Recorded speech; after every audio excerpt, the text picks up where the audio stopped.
Voy a quitar aquí, inhabilitar todo para que nada nos interrumpa. Entonces, hoy, 24 de febrero, vamos a iniciar la primera webconferencia del curso de Geopolítica y Desarrollo Humano para el periodo actual, que es el 16-1 del año 2025. Vamos a iniciar nuestra primera web. Perfecto. Aquí voy a compartir la pantalla. Ustedes pueden habilitar el micrófono cuando quieran sin ningún problema. Bueno, entonces aquí voy a compartir la pantalla y voy a hacer unas transiciones entre diferentes pantallas, ¿listo? Para que podamos ver bien la webconferencia. Entonces, lo primero que vamos a hablar, chicos, me presento, soy el profe Jaime de Gutiérrez. Ustedes me han visto ya allí interactuando con ustedes eh, en, el, en el curso. El temario que vamos a hablar hoy en nuestra webconferencia son acerca de las definiciones de la geopolítica del desarrollo humano, los fundamentos de la política del desarrollo humano, el impacto o los impactos, y vamos a hablar de ejemplos y casos. Es un curso bastante teórico, pero realmente es un curso que nos va a ayudar mucho a comprender la realidad mundial y sobre todo a tomar decisiones, porque combina la actualidad y combina la historia de por qué estamos acá, cuál es el deber ser de muchísimas cosas. Por eso me gusta tanto este curso, porque de verdad deja muy claro cuáles son digamos, condiciones de muchas cosas que estamos viviendo en el mundo, sobre todo el cambio climático, algunas cosas políticas, sociales, de migración, de por qué sí o no somos un país productor de algo o no, o un país en vía de desarrollo, o estamos en un proceso de tecnificación, crecimiento económico desmesurado, tendencias políticas, tendencias sociales, redes sociales también. Entonces vamos a hablar algo bien chévere, es una muy buena conversación. Como les digo, pueden habilitar el micrófono porque quiero que conversemos aquí bien sabroso. Vamos a dedicar un poco más de una hora para que hablemos de la situación actual del mundo, pero vamos a ir un poco también hacia el pasado. Entonces, teniendo en cuenta este pasado, quiero que definamos qué es la geopolítica. ¿Listo? Entonces, la geopolítica, como ven ustedes acá, permítame, yo oculto una barrita que hay acá. La geopolítica es como esa influencia de factores geográficos, recursos, recursos naturales, las fronteras. Recuerden que las fronteras son una creación del hombre. Esa vaina no existe. Existe es en México, donde pusieron un muro. Existe en Corea del Norte y en Corea del Sur, donde también hay un muro. Y en otros países donde también han creado muros, pero eso es invisible. Esto también ayuda a analizar cómo los países y organizaciones buscan controlar, administrar y expandir su influencia. Y cuando hay influencia, nos vamos a encontrar con algunas influencias en el mundo, influencias tanto políticas como sociales. Entonces, permítame un momento, que algo pasó en mi conexión.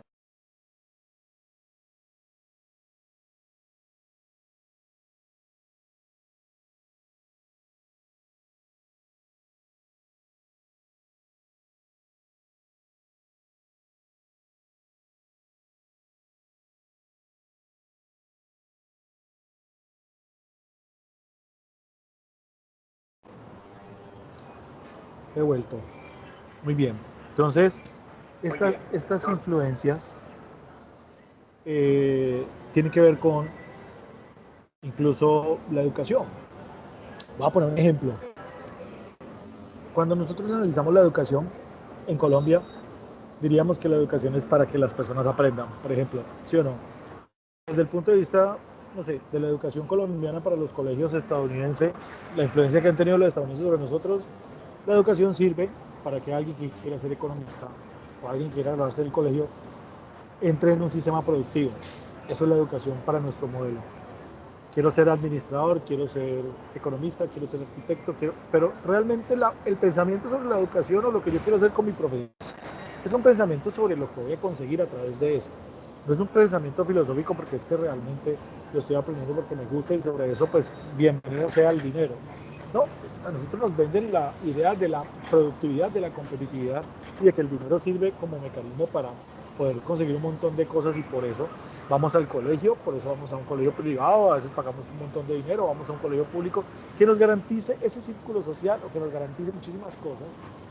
Estoy hablando de la influencia educativa que tienen algunos países como Estados Unidos sobre el nuestro, que realmente para lo que va a servir la educación es como un mecanismo para poder o conseguir un emprendimiento o conseguir empleo, pero no es en todos los aspectos una visión necesaria porque quiero conocer el mundo.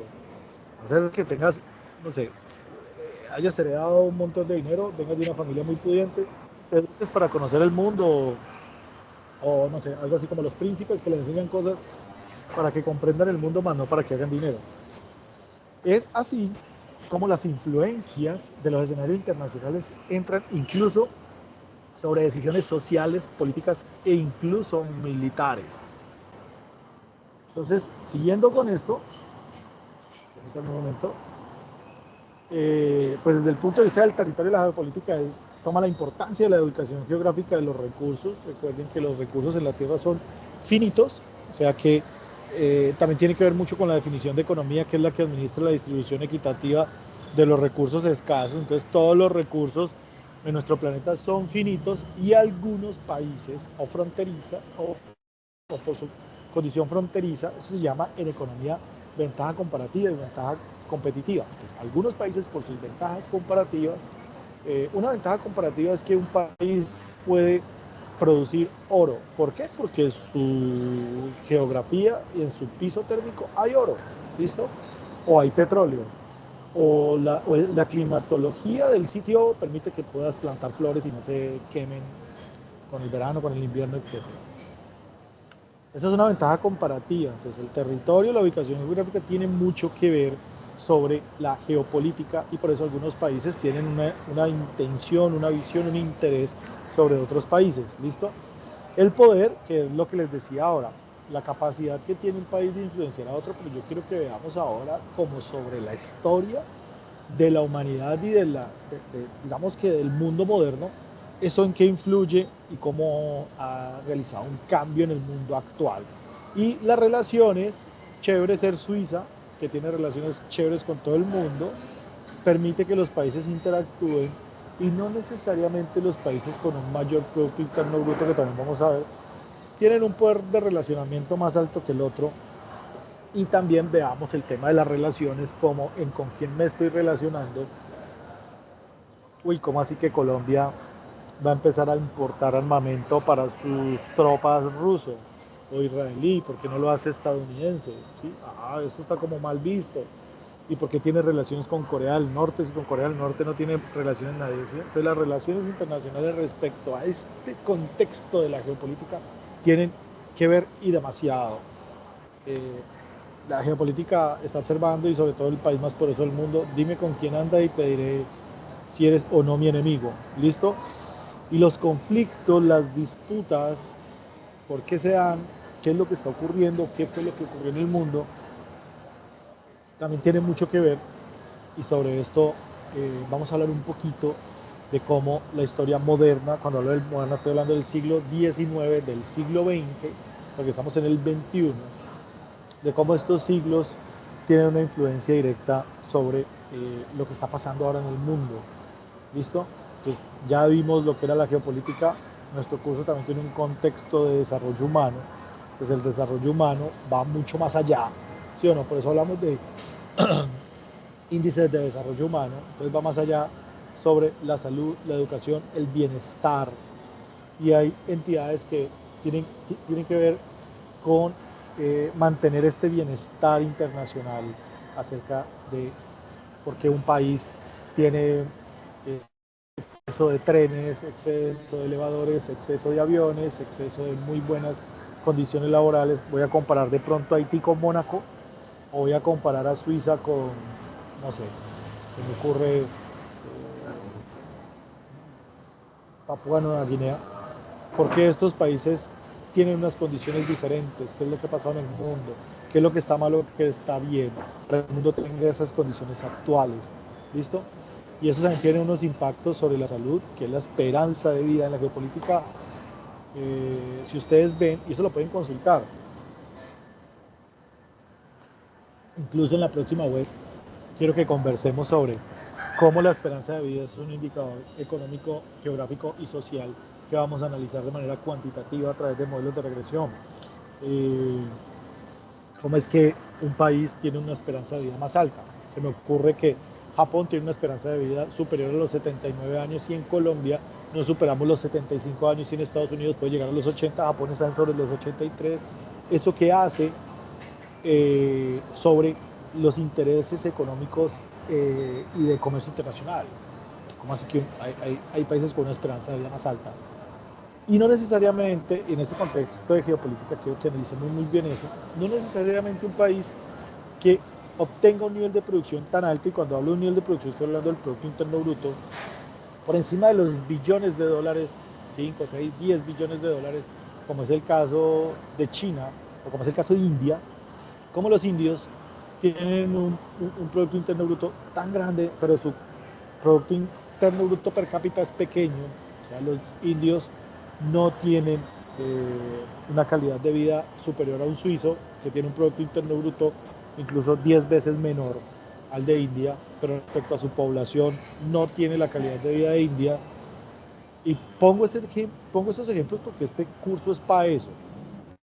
No vamos a tenerle miedo a comparar a Colombia con India o con Corea del Norte o con Corea del Sur o con China o con Estados Unidos, porque es para eso es la geopolítica, para compararnos, para saber dónde estamos ubicados y poder saber hacia dónde vamos o cuál es la intención real de este contexto social que estamos analizando acá. Entonces, la esperanza de vida, el nivel de alfabetización, cuántas personas, tanto en la responsabilidad social empresarial como en la responsabilidad del Estado, hablan una segunda lengua. Es que la alfabetización no solamente tiene que ver con personas que saben leer o no, personas que han superado, ¿cuántos, no sé, menos de 30 años son doctores en Colombia? O magísteres, o especialistas, o cuántos libros por año lee un chico que no ha superado la secundaria. Algo tan importante como esto. Dice algo demasiado, no se imaginan cuánto dice esto frente a los indicadores de Japón, frente a los indicadores de Estados Unidos. ¿Cuántos libros se ha leído un chico menor de 15 años en Estados Unidos, en colegios públicos, en escuelas públicas, y cuánto lo hacemos nosotros en Colombia? Entonces, sí, la educación es un factor determinante sobre el desarrollo humano. ¿Cuántas personas hablan una segunda lengua en Colombia? A un nivel no nativo, pero a un nivel de comunicación, de negocio. Son, son factores vitales que nos van a permitir a nosotros tener un contexto general de la geopolítica, la calidad de vida, lo que les decía ahora, el ingreso per cápita o el PIB per cápita, que tiene que ver mucho sobre la capacidad que tiene un país para distribuir su riqueza sobre sus habitantes. Y eso se da sobre todo en las clases sociales, a lo que se ha enmarcado la medición de los ingresos de las personas. ¿Cuántos sobreviven con tantos dólares al día? Digamos que según los indicadores de riqueza, una persona es que creo que es por encima de los 15 millones de pesos. Una persona que tenga, que sea considerada de nivel de ingresos o de clase alta, es una persona que fácilmente y sin ningún problema puede gastarse 15 millones de pesos mensuales. O sea, cuando digo que se puede gastar 15 millones de pesos mensuales, es que ya ha suplido sus necesidades y 15 millones de pesos los puede hacer por encima de su salario. ¿Listo? Entonces, miremos los factores positivos y negativos de la geopolítica y del desarrollo humano, de la relación entre estas dos. Pues miremos, están directamente relacionadas, sí, la geopolítica, tanto como un, digamos, estadio de la historia y de la actualidad, está relacionada con el desarrollo humano, porque la influencia de los países está sobre los derechos de la población. Entonces, miremos la migración. Y aquí es donde van a interactuar ustedes. Quiero escuchar a Luz Karime, quiero escuchar a Yesid, quiero escuchar a Beatriz. o los quiero ver por el chat, no hay problema. Si yo les pongo estos tres países, ¿a cuál migrarían ustedes en caso de querer hacerlo? No es que lo van a hacer y tampoco les deseo que lo van a hacer, aunque la migración no es mala, siempre y cuando la migración esté dada sobre una oportunidad laboral buena, ¿no? Pero les voy a poner tres países y ustedes me van a decir allí a cuál migrarían, cuál les gustaría. Yo les voy a poner, pueden migrar o a España, o pueden migrar a Corea del Norte, o pueden migrar, no sé, a Afganistán. ¿A qué país migrarían ustedes? Díganme por el chat o habiliten el micrófono y me dicen. Yo migraría a este país. Si me dan buenas oportunidades laborales, me iría a Afganistán o me iría a España. Luz Karime, hola. Buenas noches, profe. Yo me iría a España. ¿Irías a España mejor que a Afganistán? Sí, ¿Por qué te irías a definitivamente. España? ¿Por qué? Bueno, España ahorita considero que tiene diferentes políticas que apoyan bastante a la mujer y creo que el ambiente en general podría ser muchísimo mejor que en Afganistán o, bueno, principalmente sí por el tema de ser mujer y también consideraría un poco España porque también tienen, entiendo yo, ciertos prejuicios con los latinos, pero colocándolo en balanza, sí definitivamente creo que en cuanto a las políticas y en cuanto a quizás el trato que me puedan dar, yo me iría para España, considerando que en todos hubiera una posibilidad de trabajo. Muy bien. O sea que consideras que tu libertad va a ser más respetada en España. Exactamente. Muy bien, es una muy buena decisión para poder migrar. ¿Listo? No sé si de pronto Yesid o Beatriz también pueden habilitar sus micrófonos y nos cuentan Hola, buenas noches. rápidamente dónde. Hola Yesid, ¿cómo estás? Bien, gracias a Dios. Profe, no, pues refutando un poco el argumento de la compañera, también elegiría España porque es que lo que es Afganistán y Corea, creo que lo nombró Corea del Norte, las condiciones de vida ya son complejas porque hay unos índices altos de pobreza. Entonces, pues, solo el simple hecho de escuchar la palabra pobreza es que hay mucha inestabilidad, hay una ruptura en el tema de las políticas internas, entonces no sería favorable migrar allá y exponernos a que pues caigamos en una precariedad. Y pues aparte de eso, pues España, aparte de ser la lengua madre, se puede decir, pues se nos va a facilitar de pronto la comunicación allá y las condiciones de vida. Según lo que me acaban de decir ustedes dos, se irían porque hay mayor garantía sobre los derechos de una mujer, o sea, ella, los cariños se sentiría mejor. Eh, Hay una mayor libertad en España. Yesid dice, tengo una facilidad en el idioma, ¿no es cierto? Y otras condiciones que me van a garantizar una vida digna.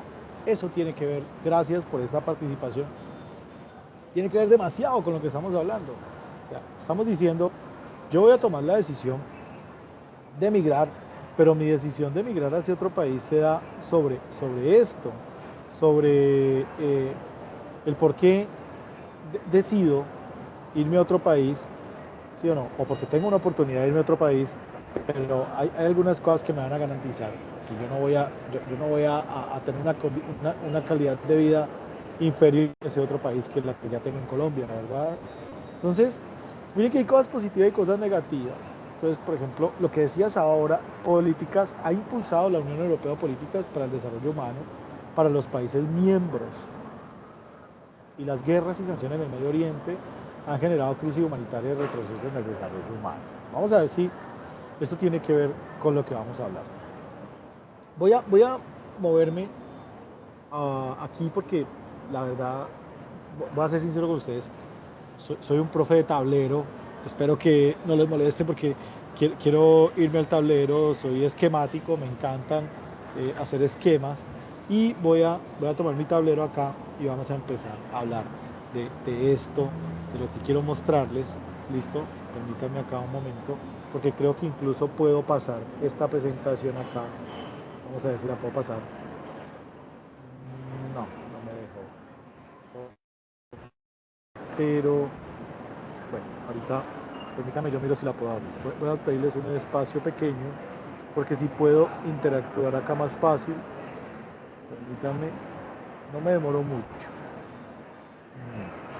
A veces la tecnología no nos juega una buena pasada. Acá, inicio, permítame un momento, no, vamos acá, archivos.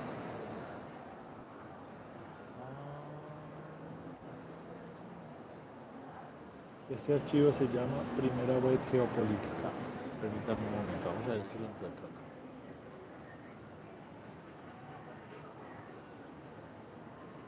Mírenlo acá. Listo. Entonces acá tengo un archivo y perfecto, acá la tengo. Entonces me voy a mover acá, pero esto ya lo vimos.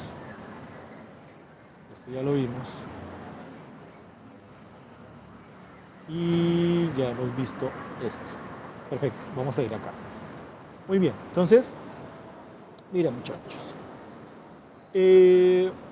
Vamos a hablar un poco acerca del mundo actual, ¿sí o no?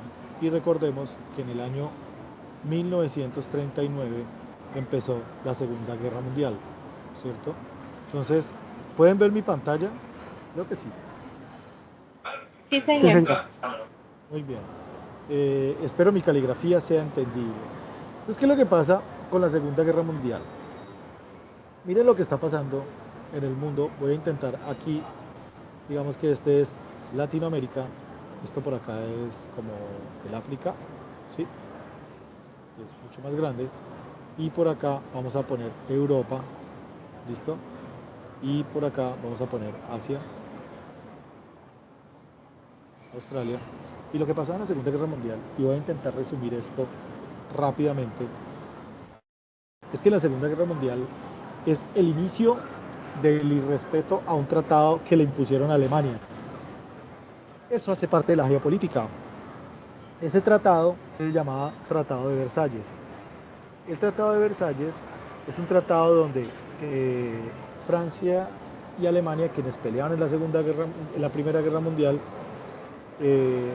mire, eso es algo así como cuando usted está peleando con alguien y alguien interviene y ustedes están parejitos, ninguno está ganando, ninguno está perdiendo, pero alguien dijo en un juez, usted está perdiendo, le dijo a Alemania, usted está perdiendo la guerra, terminemos la guerra y usted de ahora en adelante lo que va a hacer es indemnizar a Francia. ¿Por qué? Pues porque Francia le va ganando y a los alemanes dijeron, Francia no nos va ganando, vamos pareo, no, ya, terminen esa guerra absurda entre ustedes y Francia, hágame un favor, cobre una indemnización. Esa indemnización entre el año 1917, 14 y 17, hace que los alemanes caigan en una profunda crisis. Miren que estamos hablando de geopolítica y desarrollo humano. Estos manes no se aguantaron eso. Dijeron, no, ¿cómo así? Nosotros no vamos a indemnizar a nadie.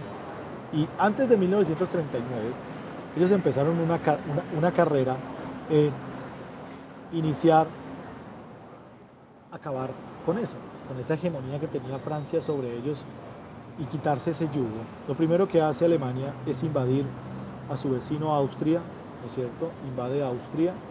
Luego los alemanes invaden Polonia, pobre Polonia que ha sido como el conejillo de indias de la guerra.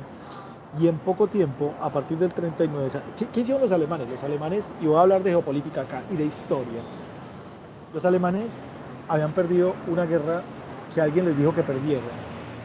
¿Por qué? Porque alguien les dijo que ustedes perdieron esa guerra. Segundo, los alemanes no tenían historia de colonización. Eran agrícolas, agricultores, pero a los alemanes, digamos que durante ese periodo silencioso donde ellos indemnizaban a Francia, decidieron, no, pues vamos a crear un movimiento nacionalista extremo. Y de aquí vamos a hablar de las de las cuatro, perdón, visiones filosóficas de la economía, que son el libertarismo, el conservatismo, el socialismo y el nacionalismo. Los alemanes se fueron por el nacionalismo extremo y dijeron, nacionalismo extremo, nosotros somos Alemania, y Alemania fue en algún momento un reino muy grande, así como lo fue el Imperio Romano. Nosotros tuvimos dos imperios grandísimos, vamos por el tercero, y por eso ellos decían el tercer Reich, el tercer reino, y se inventaron un montón de cosas publicitarias donde la gente se creyó el cuento de que ellos habían sido un reino y empezaron a pelear por Alemania. Y dentro de ese reino llegaron a otro tema geopolítico y le dijeron ustedes saben que los judíos se dividen en dos, los ortodoxos y luego los cristianos, y sobre los cristianos ya vienen un montón de digamos, distribución de iglesias.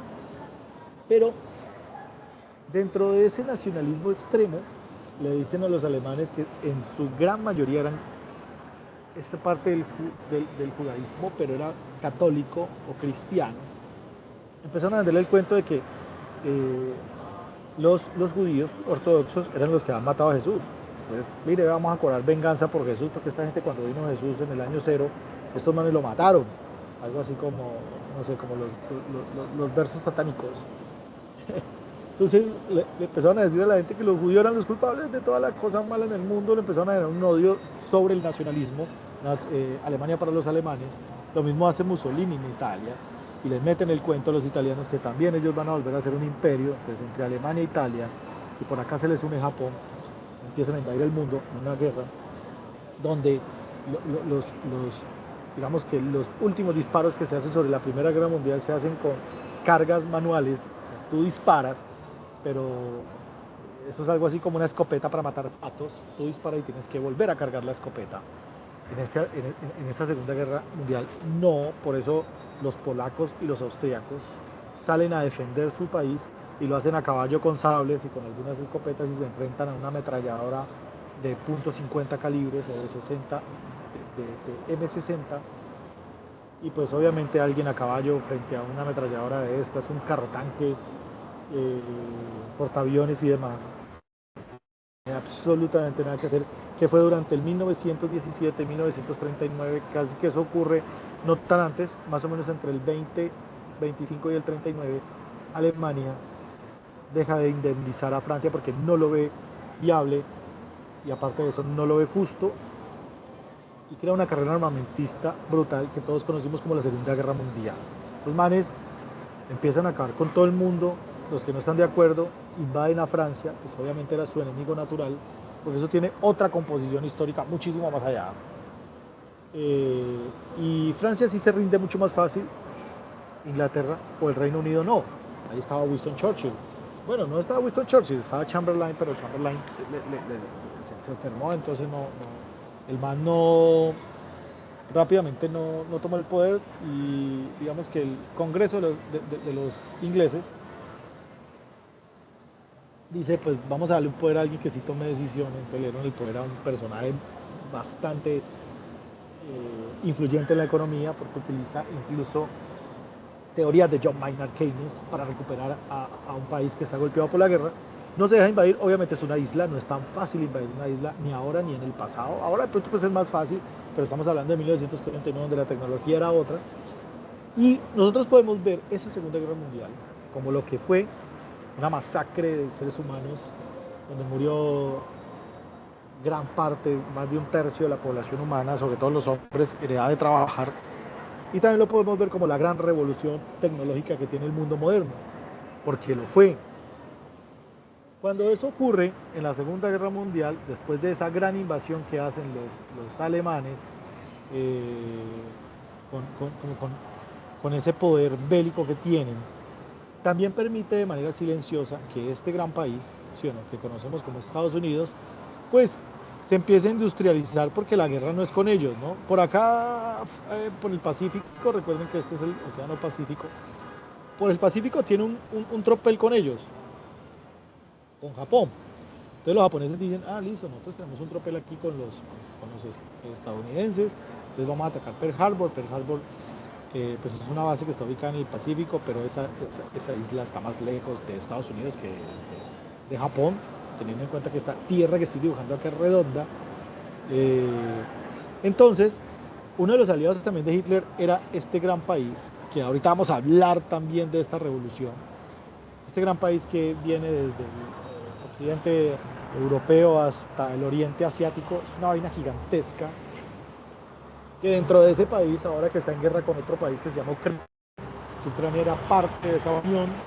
Ellos tenían una unión soviética, ahorita vamos a hablar de los soviéticos, por qué se crean esas uniones soviéticas. Este gran país Gran país en extensión, no estoy hablando que sea un gran país económicamente hablando, aunque lo es, pero no es un país de los que pues uno vea un desarrollo a la medida de que puede tenerlo. Pero este gigante también tiene que ver mucho sobre la guerra. Y finalizando, vamos a hablar del fin, porque no vamos a hablar de la guerra, vamos a sombrearla. La Primera Guerra Mundial termina porque primero Winston Churchill no se rinde, afortunadamente no lo hace. Los aliados entre Francia, las fuerzas aliadas entre Francia, Estados Unidos, el Reino Unido y otros países que pues veían el peligro que tenía el nacionalismo extremo y Adolfo Hitler, que era el líder de ese nazismo, y obviamente Benito Mussolini, que estaba apoyando, y en ese momento también Japón, y en ese momento también Rusia, ¿sí o no? Ellos ven ese peligro y dicen, mire, esta vaina hay que ponerle fin. Ellos tenían unos códigos encriptados donde monitoreaban el mundo, y sobre esos códigos encriptados, a lo que llamaban un código enigma, sobre esos códigos encriptados pues lanzaban mensajes y hacían ataques. Una de las cosas que finaliza la Primera o la Segunda Guerra Mundial, perdón, es descubrir qué decían esos mensajes encriptados. Se descubren, eso se llama el código enigma, lo descifran, pues empiezan a darle unas victorias a Alemania, pero realmente lo que hace es frenar esas victorias alemanas.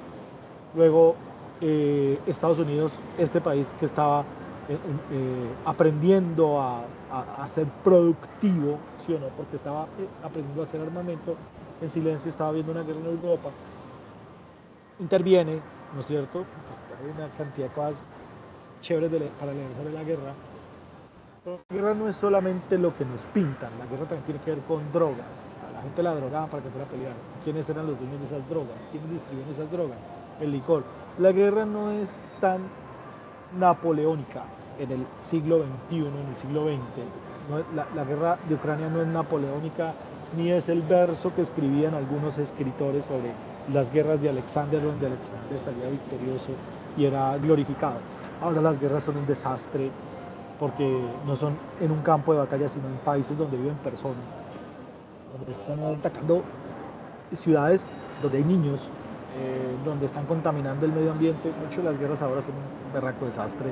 Antes eran un enfrentamiento, vayan a un campo de batalla, tipo Armagedón, y allí, pues, chévere, las mujeres perdían a sus hombres, pero era algo inspirador en los libros. Esto ya no tiene nada que ver con eso, es una masacre total. Incluso una de las cosas que marca el fin de la Segunda Guerra Mundial es el poderío de Estados Unidos, este país, este monstruo de país, este gigantesco, que lanza 2 bombas atómicas contra Hiroshima y Nagasaki. Mire, estamos hablando de desarrollo humano y de geopolítica al 100%. ¿Por qué geopolítica? Yo les dije a ustedes que teníamos 4 pensamientos. Conservatismo, vamos a hablar de él ahora. Liberalismo, vamos a hablar de él ahora. Porque es que la gente dice, yo soy liberal, yo soy conservador. Vamos a ver realmente qué quiere decir eso. ¿Qué quiere decir liberal? ¿Qué quiere decir conservador? Y entendamos un poco algo que vi, incluso, no sé si ustedes han escuchado del iFestival, estuve en Cartagena hace un mes más o menos, en algo que se llama iFestival, y se sientan muchos escritores. Allí escuché a Jorge Ramos, googleen a Jorge Ramos. El tipo es un periodista exitoso, trabajaba para Mundovisiones, que no recuerdo bien, para CNN. Él entrevistó a Álvaro Uribe, entrevistó no sé si alcanzó a entrevistar al actual presidente, sé que entrevistó al saliente, al de los Estados Unidos, tiene una muy mala relación con él, pero en esa conversación que vimos de Jorge Ramos, en una entrevista allí en Cartagena, él decía que no le caía, bueno, Jorge Ramos es un migrante mexicano que logró ser un gran, o es un gran periodista de investigación, admirable. Entrevistó a Álvaro Uribe, entrevistó a Gustavo Petro, y tú lo escuchas y tiene unas preguntas muy de frente, incluso corchan a estos manes tan polémicos de la política. Entonces el hombre migra a los Estados Unidos, lleva 35 años viviendo en Estados Unidos, pero creo, desde mi punto de vista, voy a ser respetuoso con la la postura de Jorge Ramos, y él dice que los Estados Unidos se ha equivocado sobre la elección de Donald Trump y que Donald Trump no es el ganador democrático de los Estados Unidos, y tiene mucha razón porque Donald Trump no gana sobre los votos de elección, pero sí gana sobre los votos electorales, que es la forma democrática que ha tomado Estados Unidos. ¿Por qué les quiero poner en contexto esto? Porque el Estados Unidos de Donald Trump no es el Estados Unidos del presente. El Estados Unidos de Donald Trump es el Estados Unidos donde los Estados Unidos, según su estructura geopolítica, son personas que no están dispuestas a renunciar a la calidad de vida que han logrado lanzándole, discúlpeme cómo lo voy a decir, 2 bombas atómicas, una Hiroshima y otra Nagasaki. O que han intervenido en la guerra mundial y han creado la Organización de Naciones Unidas, y en esa Organización de Naciones Unidas han creado el Fondo Monetario Internacional y han creado el Banco Mundial, ¿de acuerdo? Y en este momento son los dueños de la moneda más poderosa. ¿Por qué es la moneda más poderosa? Porque es el país con mayor capacidad comercial que hay en el mundo. El Producto Interno Bruto de los Estados Unidos supera en más de 2 veces el Producto Interno Bruto chino, y el Producto Nacional Bruto de los Estados Unidos es casi el mismo Producto Interno Bruto. Y no entender el por qué estas decisiones geopolíticas de los Estados Unidos, de la política, de la forma en que ellos mantienen su estatus y ese poder militar y ese poder, y por qué meten las narices en Colombia, porque en Gustavo Petro, porque meten las narices en Afganistán, porque lo hacen en Irak, porque es una estructura. Miren lo que pasó acá. Ellos metieron las narices en la Segunda Guerra Mundial, y su gran amigo Francia, y su gran amigo Canadá, y su gran amigo Reino Unido, y el resto de sus grandes amigos, incluso les cuento, esa reunión también se hizo con Rusia porque los nazis estaban invadiendo a Rusia. Esa decisión de intervenir sobre las guerras, que mire que no hemos hablado de esta parte del mundo que es la que más me pone triste, y la voy a poner en rojo porque no hay en este momento geopolítico que hablar de esto. Después vamos a hablar de una historia pues más chéveronga, pero esta sí me deja un toquecito triste, porque estamos hablando de la parte norte del mundo que está peleando en una Segunda Guerra Mundial, y estos son unos simples espectadores que no hacemos absolutamente nada. Estoy hablando de Sudamérica y de África, perdón. Y estos países están tomando las decisiones en el mundo, crean una Organización de Naciones Unidas, y en esa Organización de Naciones Unidas dicen, listo, usted es Francia, y como es Francia y perdió la guerra, usted puede fabricar aviones, usted puede fabricar portaaviones, usted puede fabricar ascensores, usted puede fabricar navajas suizas. Bueno, todos pelearon la Segunda Guerra Mundial. Entonces Colombia, ¿y yo qué puedo hacer? No, usted puede fabricar arrocito, usted puede fabricar, eso fue firmado en un tratado, se llamó el Tratado de Yalta, que puso fin sobre incluso el foro. La Segunda Guerra Mundial no finalizó de un día para otro. La Segunda Guerra Mundial tardó muchos años en finalizar. Entonces, en ese fin de la Segunda Guerra Mundial, ahí se conectaron un montón de personas en foros. No, vamos a terminar la Segunda Guerra Mundial, sí, hay un foro de Yalta, vamos a hablar de Plan Marshall, un montón de cosas para recuperar Europa, para recuperar estos países. Pero eso no ocurrió de un momento a otro. ¿Por qué quiero que tengamos este contexto geográfico en este momento? Porque este es, aunque fue el final de una guerra desastrosa que destruyó a los países, que hizo a Estados Unidos el país más poderoso del mundo, porque Estados Unidos, aparte de ser quien interviene y lanza 2 bombas a Hiroshima y Nagasaki, es quien le pone fin y le dice a los alemanes, quieto que yo me le descubrí el código Enigma, quieto en primera porque llegué con fuerzas aliadas, quieto en primera porque vengo imagínense ustedes las calles de París que estaban invadidas de soldados nazis matando a franceses a diestra y siniestra, y los franceses con su enemigo en la espalda y diciendo, no, ¿sabe qué? Usted es mi enemigo, pero yo hago lo que usted me diga. O sea, volvámonos medio amigos. No me gusta lo que usted me está diciendo, pero pues usted me tiene a mí aquí apuntándome con un arma. Entonces, más bien, sí, hagámonos pasitos. Yo no digo nada. Haga lo que usted diga. Entonces, los franceses estaban atrapados por los alemanes en su mismo país. Y que llegue un país como los Estados Unidos, ¿no es cierto? Y venga para acá, imagínense parte de la historia donde los franceses dicen, no, por manos, los amamos, hemos dicho, vale la pena regalarles una estatua, porque la Estatua de la Libertad es un regalo de los franceses. Son parceros, Estados Unidos y Francia son parceros, culpables de muchas cosas malas en el mundo, culpables de muchas cosas en el mundo, pero yo quiero que miremos desde un punto de vista, y este fin de semana aprendí algo de un gran investigador, porque a veces nosotros nos basamos mucho en los libros, y él me decía, mira, hay dos tipos de investigación, la correlacional y la descriptiva. La investigación correlacional tiene que ver con lo que tú...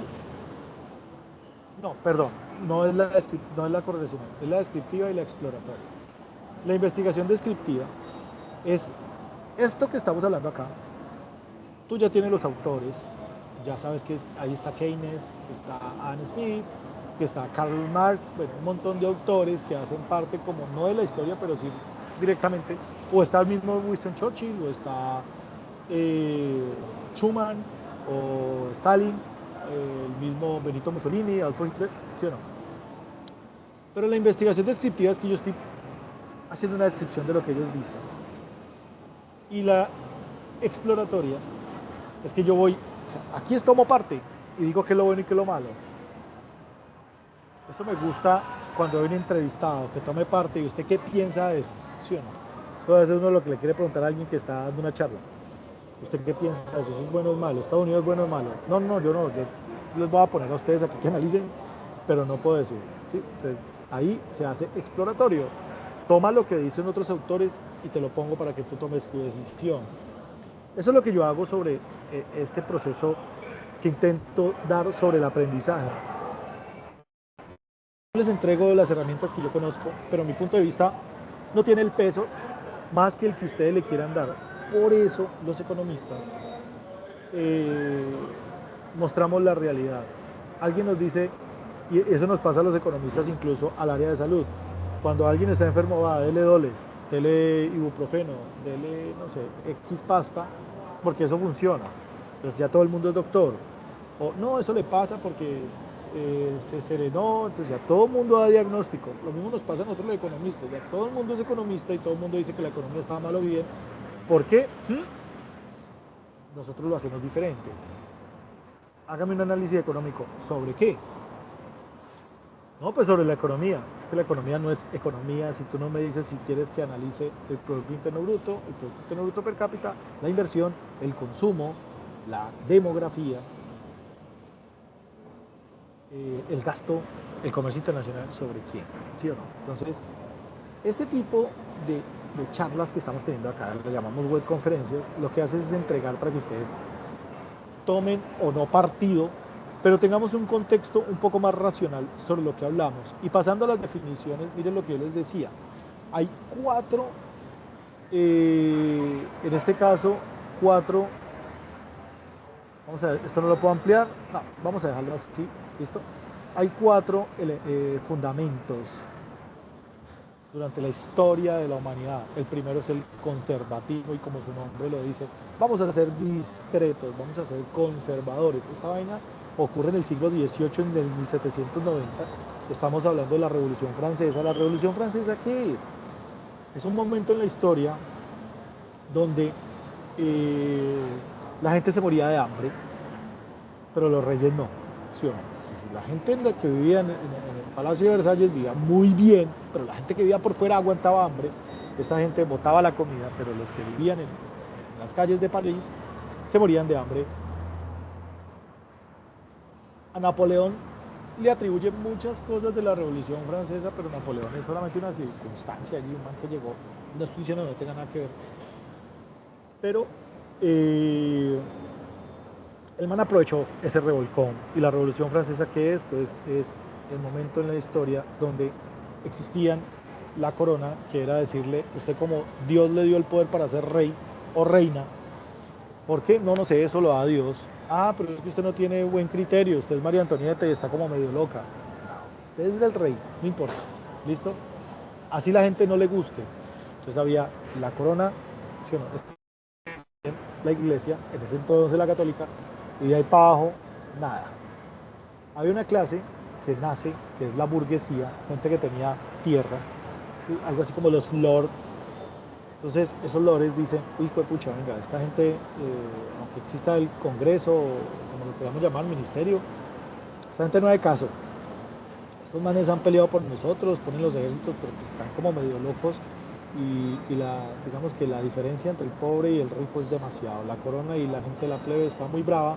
Entonces vamos a decirle a la gente que nosotros que tenemos un poquito de dinero, que las cosas están mal. Entonces no pueden haber esclavos, hay negros, hay esclavos, vamos a decirles que no, que ellos tienen derecho.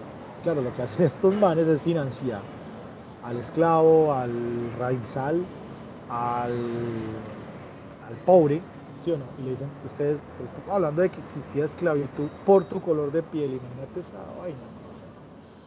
Escucha, eso ahora eso hasta parece un chiste, pero alguien por su color de piel, imagínense la fortuna de alguien de nacer con una raza diferente, que eso ha existido en la humanidad, muchachos.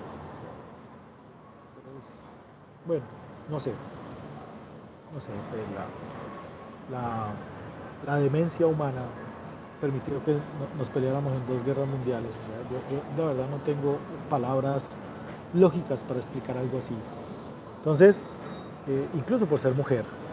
Entonces, lo que ocurre en la Revolución Francesa es que estos manes empiezan a financiar a los pobres, a los esclavos, a los raizales, y les dicen, van a pelear en la guerra, quítense el yugo de la corona. Claro, pues peor, ya el pueblo, muerto a rabia, le corta la cabeza, guillotina para acá, guillotina para allá, se ganan el poder.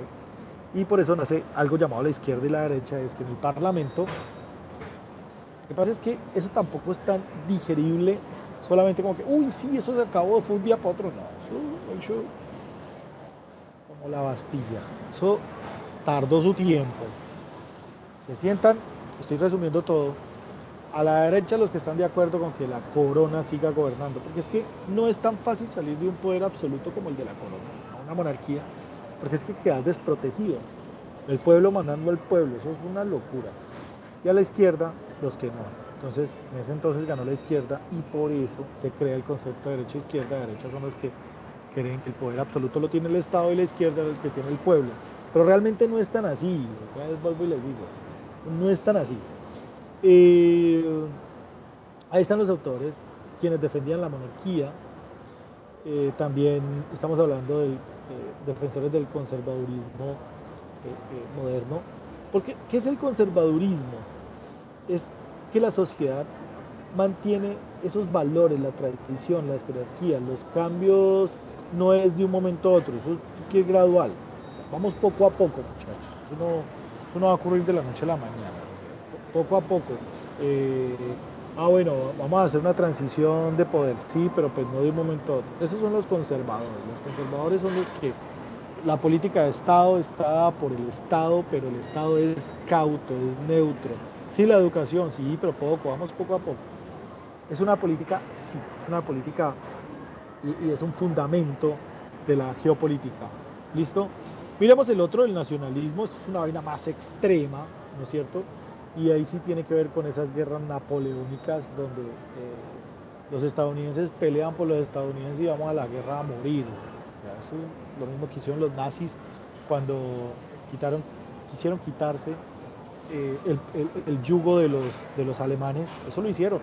Entonces, vamos a pelear por Alemania para los alemanes y somos una raza superior. Eso es el nacionalismo extremo. Eso se crea en el 1815. No sé si recuerdan, Napoleón es un personaje bastante peculiar de la historia de la humanidad, porque a Napoleón no le creían mucho, incluso tenía un bracito más cortico que el otro, un gran personaje, muy chévere leerlo, sabroso leerlo, porque pues, dentro de los emperadores, aunque no estamos hablando de que Napoleón es un emperador romano, tenía muchas cosas. O sea, quienes les gusta estudiar a los emperadores, cada emperador tenía dentro de sus cosas malas, buenas, algo muy napoleónico. o Napoleón tenía muchas cosas de los emperadores, y Napoleón, pues dentro de sus victorias, que Napoleón, el orgullo de Napoleón no nace de un momento a otro, Napoleón lo mandaban a morir, vaya, enfréntese a este ejército austriaco, no sé, etcétera, y el man venía victorioso, ¿cómo no se sabe? Pero el man llegaba con su ejército, un chiquitico de 1,70, 69, y llegaba victorioso. Entonces, ¡ay, este man! El hombre empezó a ganar un montón de poder y algunos dicen que él se proclama rey, otros dicen que fue el papa, pero hay pinturas en Louvre donde el papa lo corona, pero la pintura tiene una corrección donde él se impone la corona en Francia, en la catedral de Notre Dame, y él mismo se autocorona. En esa coronación, y voy a ir un poquito a Latinoamérica, pero es en nuestro próximo web donde vamos a hablar de Latinoamérica, en esa coronación había un man llamado Simón Bolívar, y no se caía muy bien, a Simón Bolívar no le gustaba ese man, por allá en Europa hay un man todo, incluso creo que a eso lo acompañó por allá otro man llamado Antonio Nariño. Dice, uy, este man acaba de escribir una vaina, es que la Carta de los Derechos Humanos, y eso está en francés, este man habla francés, veníamos a ver de qué se trata, entonces hablaba de que los esclavos tenían derechos, que las mujeres, los niños, y uy, ¿cómo así que todo el mundo tiene derecho? Napoleón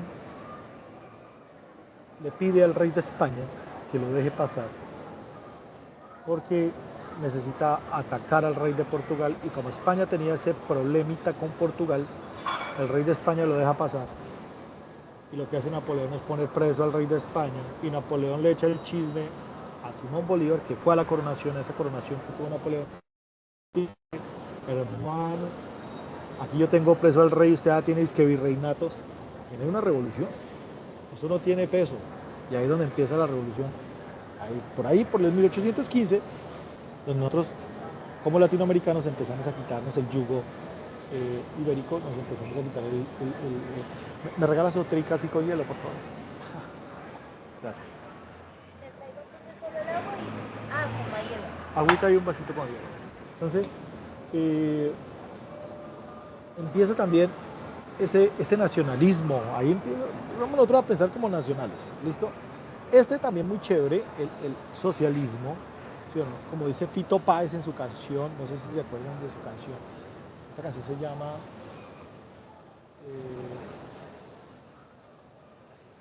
bueno, no recuerdo el nombre de la canción, pero él dice, yo ya no pertenezco a ningún ismo. O sea, como que ya no le gusta ni el nacionalismo, ni el comunismo, ni el... El socialismo,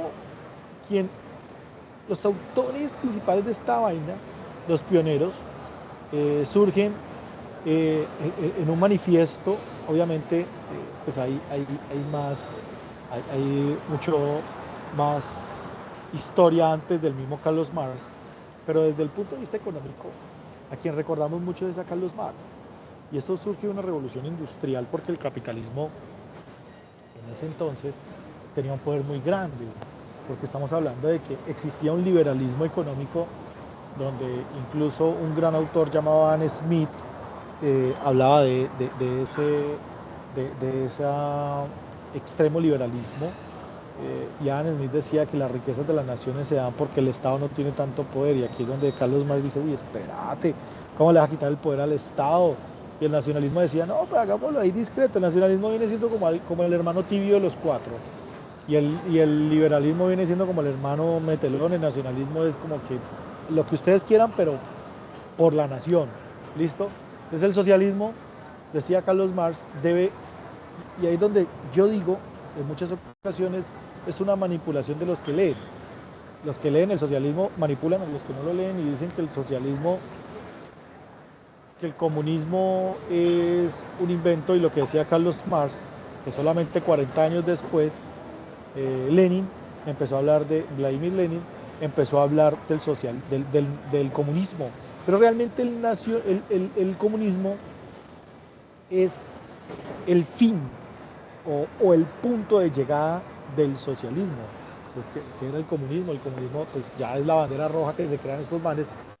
Quisiera hablar un pedacito acerca de los rusos, Y es que los rusos también vivieron algo muy parecido a los franceses, pero mucho después, casi que durante la Segunda Guerra Mundial.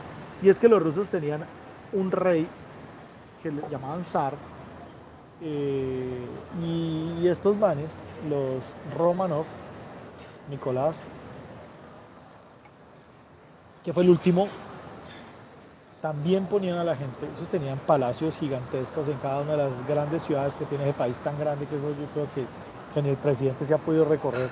Mire que dentro de Rusia hay guerras, o sea, la guerra más conocida es la de Ucrania, pero dentro de Rusia hay un montón de conflictos. Entonces, porque eso es un montón de países allá adentro. Entonces, la gente aburrida también genera una revolución, la revolución que lidera Lenin, y les dice, mire, la verdad es que esta vaina hay que crear un partido porque nosotros no tenemos elecciones y pues el dueño de todo son los Romanov, y estos Romanov bien sabrosos y nosotros aquí todo el mundo aguanta hambre. Entonces volvemos a lo mismo, a la derecha y a la izquierda, pero ellos eran rojos y blancos. Los blancos eran los que creían que el poder de el Estado era absoluto de los Romanov, del zarismo. Y otros decían, no, las banderas rojas, por eso nosotros hemos escuchado a candidatos presidenciales hablar de las banderas rojas del liberalismo, y las banderas rojas era el ejército rojo. Imagínense ese país en guerra, en Segunda Guerra Mundial, y le aparece otro ejército peleando contra el Estado, se llama el ejército rojo, un ejército que no estaba de acuerdo con el zarismo, y empiezan a pelear contra el Estado con la intención de sacar a la corona del poder. Y bueno, ahí es donde nace alguien que dice, el partido se va a llamar el Partido Comunista, pero realmente eso viene de la política del socialismo. Y finalmente, esta parte del liberalismo, o liberalismo, eso nace, y ahí tiene que ver mucho Adam Smith, porque Adam Smith había hablado en el 1700 de esto, y dice que es contra el intervencionismo estatal, el socialismo, y el keynesianismo. El libertarismo es lo que decía Adam Smith en su libro La riqueza de las naciones. Aquí no interviene nadie, eso es un canibalismo puro. Vamos al libre mercado, o sea, el que tenga la capacidad de ser fuerte, hágalo. Por eso hay unas contradicciones sobre Adam Smith. Y yo prefiero que ustedes como economistas tengan muchas lecturas sabrosas. Las lecturas de la geopolítica son increíbles. Tengan estas lecturas para que ustedes puedan saber o no qué postulado, y sobre los libros. La revolución de esto ha sido la revolución de los libros. Hablamos de guerra, pero realmente son los libros los que generan la revolución sobre los pensamientos estrictos del cambio de pensamiento, y de que esto en la geopolítica tenga un impacto. Y esto es de lo que vamos a hablar. ¿Qué impactos tenía esto, por ejemplo, sobre la economía? ¿Qué impacto tiene sobre la economía la geopolítica? Entonces, pues estamos hablando de que las economías están profundamente interconectadas. Hay algo más poderoso que el mismo nombre de Jesucristo. Discúlpeme que lo diga así, más conocido. El nombre de Jesucristo es un nombre muy conocido, pero no en todos los rincones del mundo está. Hay unos que tienen religiones totalmente diferentes, ¿verdad? Voy a citar como lo dijo Manfred Max Neef en una reunión, en un congreso que hizo en Santiago de Cali.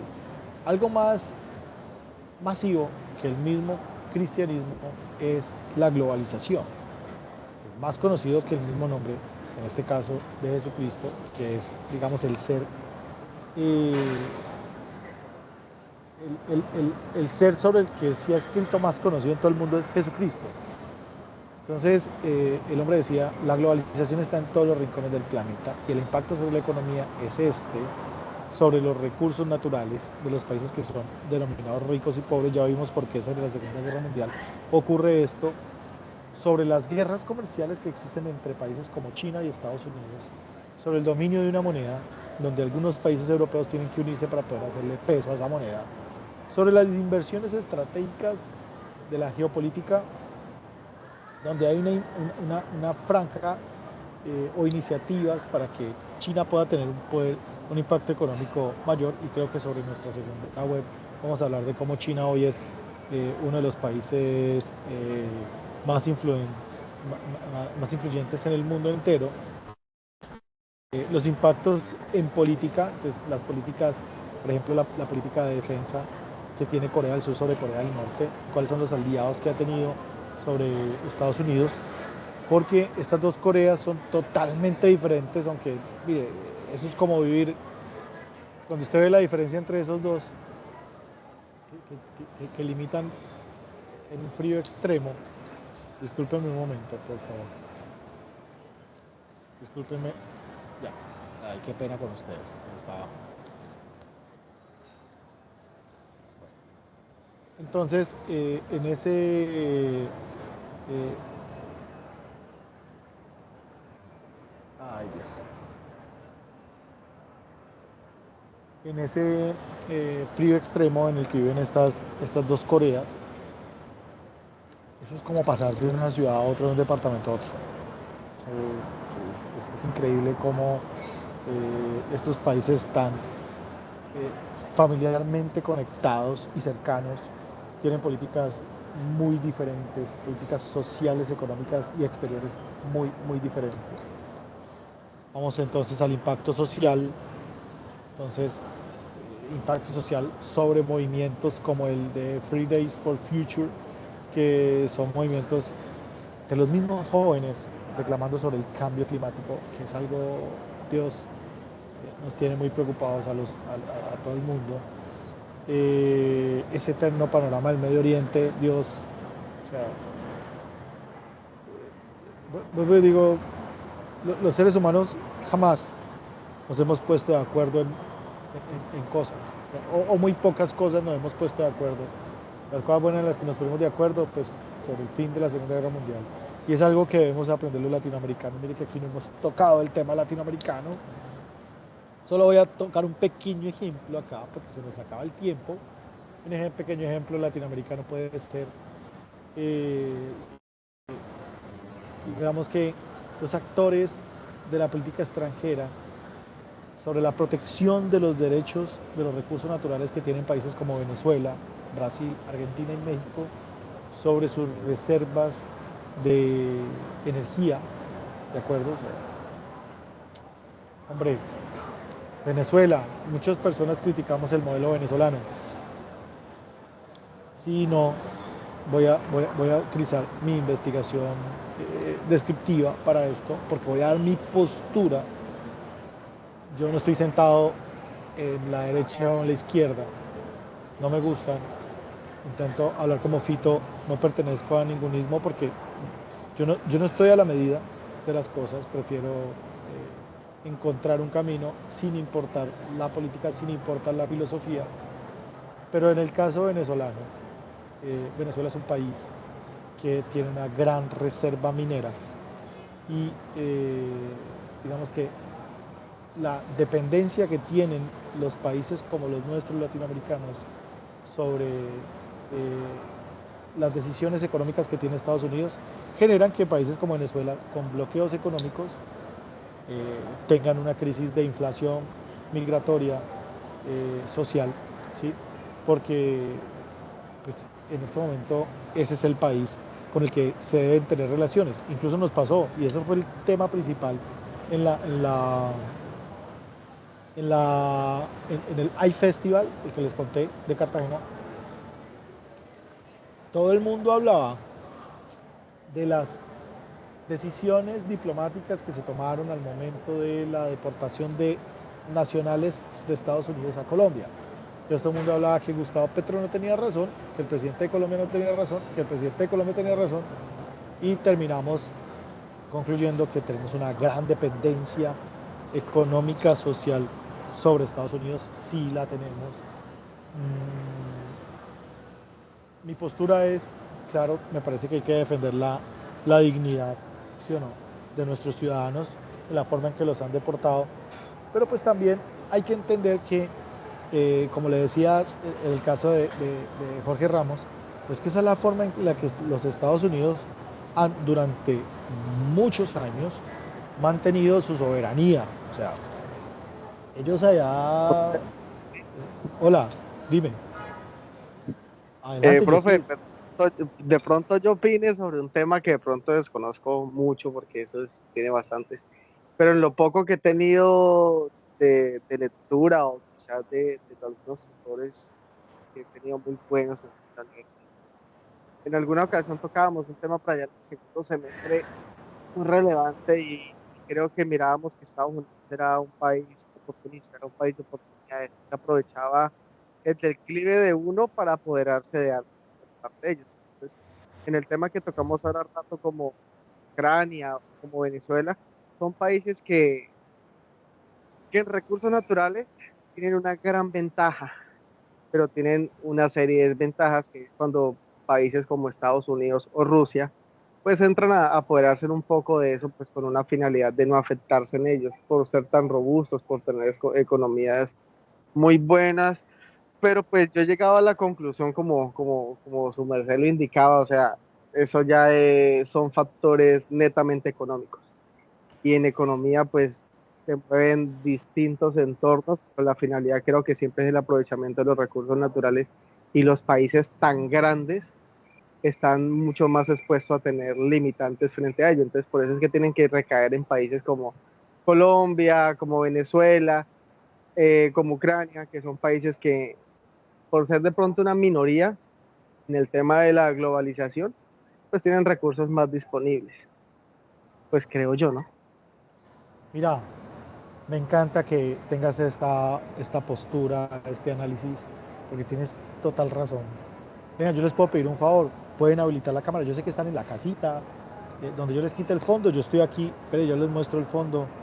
Yo no estoy en mi casa, estoy, no sé si puedo mostrar el fondo. Mire, estoy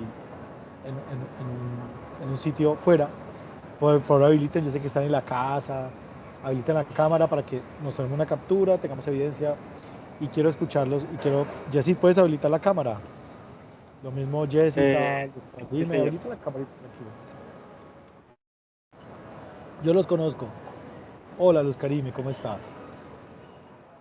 Jessica, adelante, habilita la cámara, Beatriz. Gracias, Beatriz. Jessica también. Hola, ¿cómo estás? ¿Estás en casita? Muy bien. Algunos están trabajando. Jessica, Paola, ¿puedes habilitar la cámara? Tú que acá, dale, tranquila. Bienvenida. No sé si Jessica me escucha. Hola. Bueno, no sé si de pronto, Jessica, incluso me puedes conectar por chat. Jessica no pudo habilitar la cámara. Miren, chicos, venga, yo voy a tomar una fotico. ¿Puedo tomar una fotico? ¿Me lo permiten? Está chévere. Y vamos a finalizar esto con Sí, un sí. pequeño foro de debate. Y esta fotico. ¿Listo?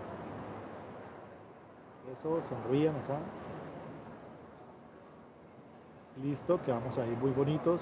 Voy a pegar en el chat, pero espérenme que ya les voy a decir de qué se trata. Publicar, vamos a dejarlo aquí en... Ustedes están ya en el grupo, ¿no? Yo los puse allí en el grupo. Listo.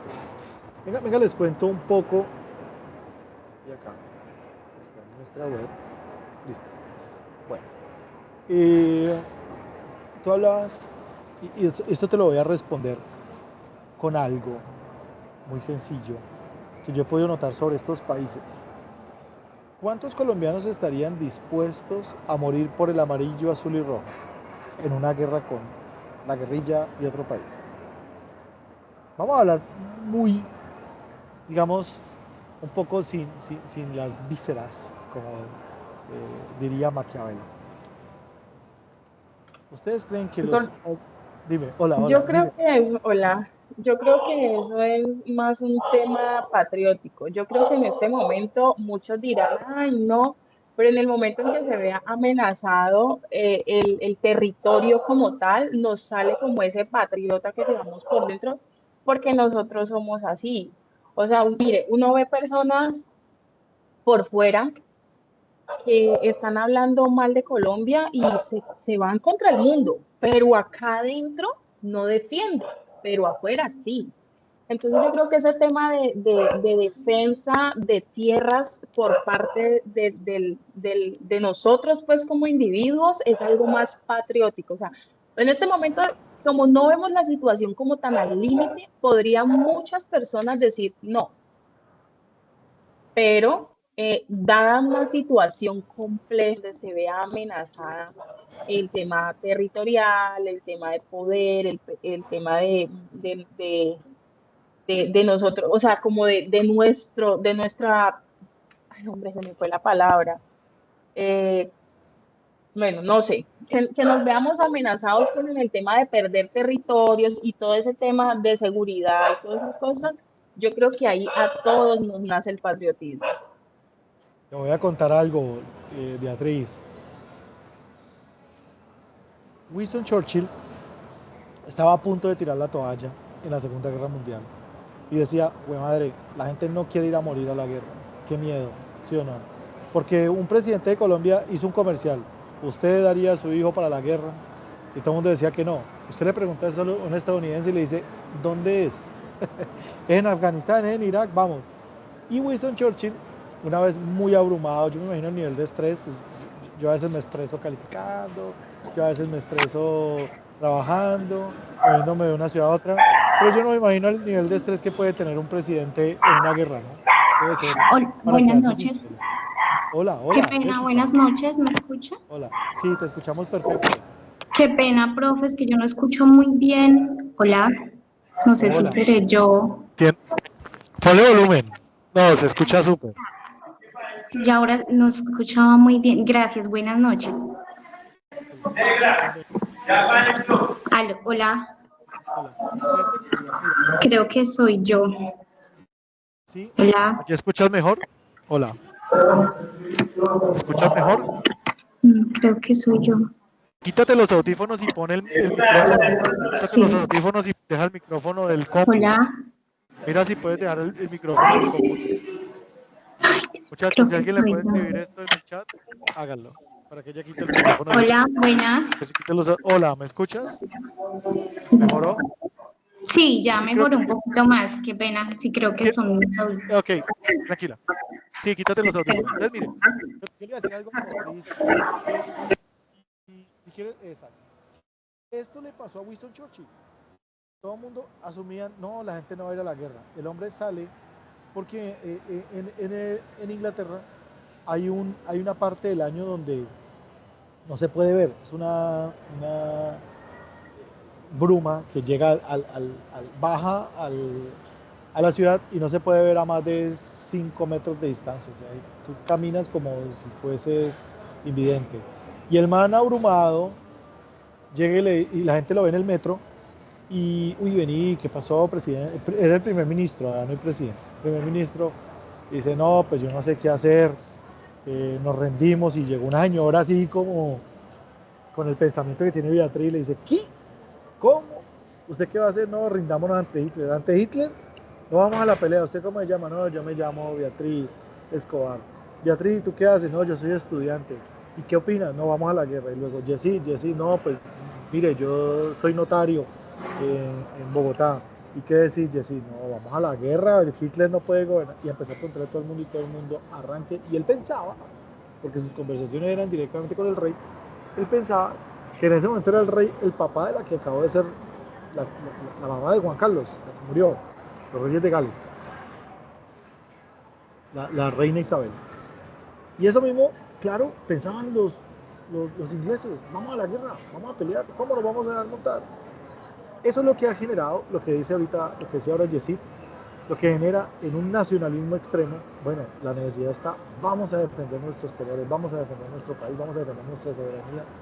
Y eso es lo que ha pasado en Estados Unidos, incluso eso es lo que viene pasando desde las cruzadas, por eso los franceses decían, pues sí, vamos a quitarnos la corona, pero es la corona, nosotros hemos sido franceses gracias a la corona, tampoco vamos a desconocer que pues lo que somos ahora como país y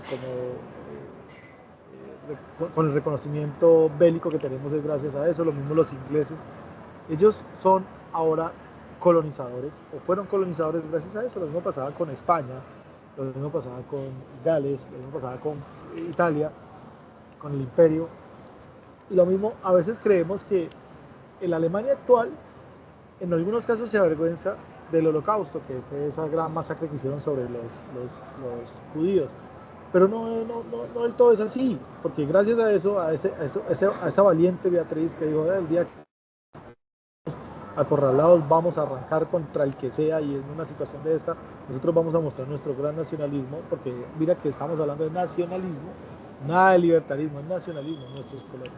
Pues claro, es por eso que los estadounidenses, que tienen eso en su ADN, los estadounidenses son muy nacionalistas, aunque ellos tengan partidos republicanos y demócratas que simulan ser conservadores y libertarios, son más nacionalistas porque ellos están dispuestos. Yo siempre he pensado que Estados Unidos es como un pequeño paramilitarismo porque todo el mundo está armado y nadie se deja montar allá.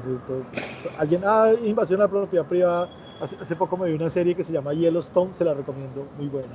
Es una serie que está en Netflix, es sobre el parque de Yellowstone, pero pues, es el poder del terrateniente en su absoluto esplendor. ¿Listo? Entonces, es con Kevin Costner y había unos japoneses, porque el tipo es dueño de un territorio gigantesco en el centro norte del país, en frontera con Canadá, cerca de Yellowstone, y un japonés tomando fotos y le dice, esto es un parque nacional. Y el tipo llega y le dice, no, vaya de acá que este es mi territorio. Pero ven, ¿cómo así? Esto es muy grande para una sola persona, dice el japonés. No, esto es muy grande para que sea usted el dueño de todo esto. Y el tipo llega y saca su escopeta y le hace un tiro. Esto es Norteamérica. O sea, el japonés sale corriendo porque el tipo le iba a pegar un tiro. Esto es Norteamérica, esto no es Japón, aquí no regalamos tierra ni nada.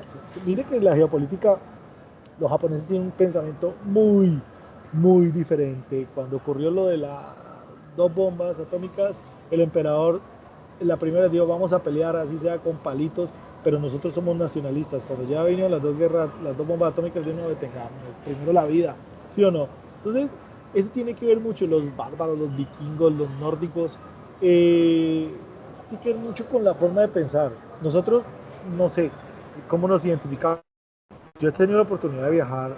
Me parece que los mexicanos tienen un nacionalismo más arraigado que el de nosotros y ellos dicen que nosotros somos más nacionalistas que ellos, que nosotros tenemos mucha identidad. A mí me gusta, yo amo mucho mi país, pero yo de forma crítica digo, nos falta nacionalismo, nos falta apuntarle a más, ser más ambiciosos, creérnosla más, ser más unidos, porque somos muy berracos. O sea, el colombiano, visitar otros países y ver los niveles de tristeza y el aburrimiento tan grande. Por eso en ese libro Versos Satánicos hay otro par de libros ahí que son como discúlpenme las literaturas que les estoy recomendando. Hay un libro que se llama El Evangelio según Jesucristo. Son libros que por favor no vayan a leer, solo los nombres los cito. Ahí decía que el infierno es un invento para eso, porque es que el cielo a veces es muy aburridor. Entonces, claro, esos países son muy bacanos para vivir, muy bonitos, dos por todos lados es algo muy bonito, pero que hay una aburridora, mano. Colombia es muy sabroso. Ya, eso son países muy fríos, muy grises, pero vos venís a Colombia y todo es alegría, todo es ruido. Colombia es súper ruidoso. Vos vas donde el vecino, o sea, a nosotros nos gusta mucho eso. Y solo Colombia nos es muy falta. ¿Cómo?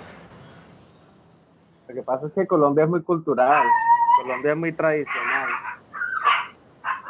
Sí, tienes toda la razón. Bueno, chicos, quiero agradecerles por esta puntualidad. Muy chévere la conversación con ustedes. Voy a hacer la de profe, por favor, vamos al foro, los quiero ver participando en el foro. Hagan sus propias, lancen sus propias conclusiones. Recuerden, investigación exploratoria es porque voy a nombrar un autor, investigación descriptiva es porque voy a describir, perdón, sí, exploratoria porque voy a consultar a un autor, descriptiva es porque voy a decir mi punto de vista. Yo prefiero que sean muy descriptivos. Bueno, allí estoy. El sábado voy a crear un CIPAS para que nos conectemos, muy juiciosos. Y no sé si tengan algo más que agregar o podemos dar por finalizado nuestra web. Profe, yo le quiero hacer una pregunta. Pues Karime, adelante. Te escucho.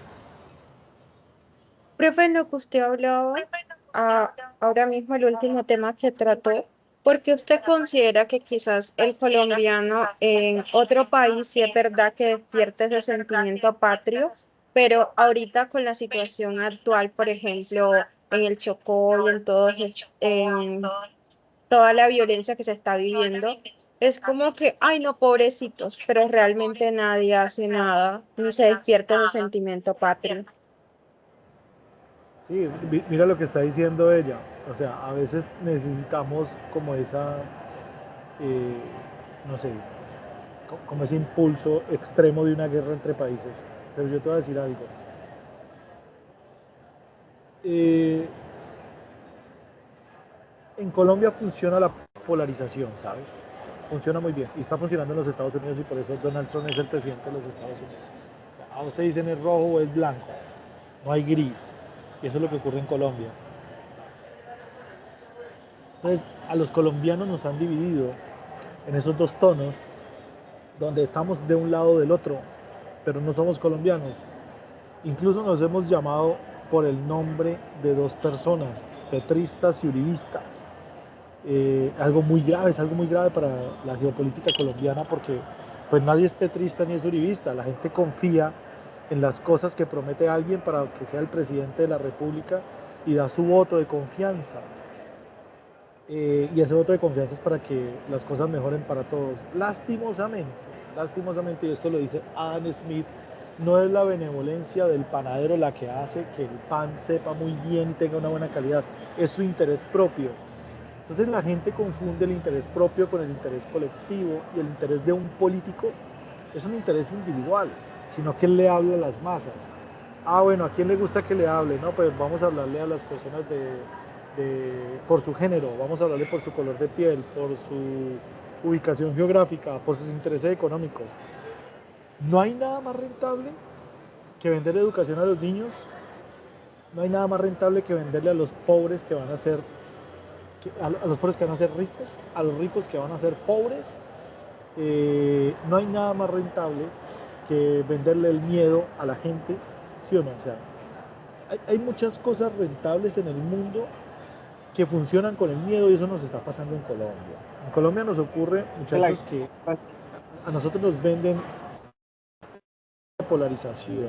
Eso no está bien. El día que nosotros comprendamos que vamos a luchar, por ejemplo, lo que vos me decís, venga, es que el Chocó tiene un problema, vamos a trabajar con el Chocó. Es que hay un problema con los grupos armados, vamos a trabajar por eso. Respetando la policía, respetando las leyes, pero no, es que yo respeto a un policía porque todos los policías, no, entonces empezamos a generalizar. Pero si tú piensas diferente a mí, entonces tú eres de derecha, tú eres de izquierda, empezamos a generalizar. Incluso somos tan nacionalistas en eso que hasta con nuestra propia familia. Ay, no, es que, mire, mi primita es de alma mamerta, ella no entiende, uy, mi tía es paramilitar.